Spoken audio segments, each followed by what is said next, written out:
Anrich Fermi जो एक physicist थे, उन्होंने दुनिया का पहला न्यूक्लियर रिएक्टर का प्रोटोटाइप बनाए थे। वो एक दिन अपने कॉलीग के साथ लंच करते हुए बातें कर रहे थे, तभी उनकी नजर में एक न्यूज़पेपर आया जिसमें एक यूएफओ का कार्टून छपा था। उसे देख के फर्मी अपनी कॉलीग्स को बोले, वेयर आर द एलियंस, मतलब एलियंस कहाँ है। बातें करते करते बात स्पेस यात्रा तक पहुंच गई, पर फर्मी को लगा कोई टेक्नोलॉजिकली इतना केपेबल नहीं हो सकता जिससे अंतरिक्ष यात्रा पॉसिबल हो पाए। पर समझने वाली बात यह है, ये बात उन्होंने 1950 में कहा था। उसके 19 साल बाद नासा ने सक्सेसफुली मून मिशन को अंजाम दिया। सो कॉल्ड फर्मी पैराडॉक्स सवाल उठाता है एक्सट्राटेरेस्ट्रियल के एग्जिस्टेंस के ऊपर। क्या हम लोग अकेले हैं? अगर नहीं तो बाकी सब कहाँ है? ये बहस तब से चला आ रहा है। गौर करने वाली बात यह है, हम ह्यूमंस कुछ लाख साल ही पुराने हैं और पिछले 100 सालों के अंदर टेक्नोलॉजी के लिए जितना तरक्की कर चुके हैं वैसा पहले कभी नहीं हुआ। हाल ही में नासा ने 2026 में मार्च में इंसानों को भेजने की तैयारी कर रहा है। इतना तरक्की करने के बाद भी ये तरक्की स्पेस ट्रेवल के लिए काफी नहीं है। कार्दसब स्केल जो बताता है कोई सिविलाइजेशन कितना एडवांस कितना पावरफुल होगा, उसमें हम ह्यूमन 0.73 पे आते हैं, मतलब टाइप 0 सिविलाइजेशन। टाइप 1 तक पहुंचने के लिए कम से कम 100 साल लगेंगे। तब हम लोग हमारे प्लेनेट की पूरी शक्ति को इस्तेमाल करने में काबिल हो जाएंगे और टाइप 2 सिविलाइजेशन वाले अपने पेरेंट स्टार की पूरी शक्ति को इस्तेमाल करने में काबिल होंगे, डायसन स्पेस जैसे टेक्नोलॉजीज को यूज करते हुए।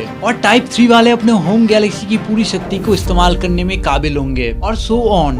ह्यूमंस के लिए ये सिविलाइजेशन भगवान से कम नहीं होगा। ये सिविलाइजेशन हम ह्यूमंस को चुटकियों में खत्म कर सकता है। स्पेस ट्रेवल और क्या हम लोग अकेले हैं, इसका जवाब ढूंढने के लिए हम लोगों को बहुत एडवांस होना पड़ेगा, क्योंकि हमारे इस ऑब्जर्वेबल यूनिवर्स को ही देखा जाए तो यही 90 बिलियन लाइट ईयर्स की डायमीटर में फैला हुआ है।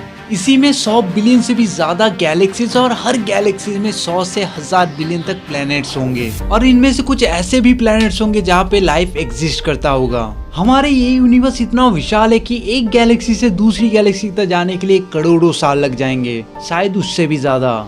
हमारे पड़ोसी तारा प्रॉक्सिमा सेंचुराई हमसे 4 लाइट ईयर्स की दूरी में स्थित है। लाइट की स्पीड कितना होता है इससे आप अंदाजा लगा सकते हो। लाइट 4 साल में जितना दूरी तय कर सकता है उतना दूरी तय करने के लिए मॉडर्न स्पेसक्राफ्ट को 75,000 साल लगेंगे। इस स्पीड को अचीव करना फिलहाल के लिए इम्पॉसिबल सा है। हम ह्यूमंस इतना केपेबल नहीं हुए कि इस स्पीड को अचीव करके या इससे थोड़ा कम स्पीड को अचीव करके पूरे गैलेक्सी में लाइफ को ढूंढ पाए। ऐसा करने के लिए हम लोगों को पहले खुद को टाइप 2 टाइप 3 जैसी सिविलाइजेशन जैसी पावर को अचीव करना पड़ेगा, तभी हम लोग ये काम कर पाएंगे।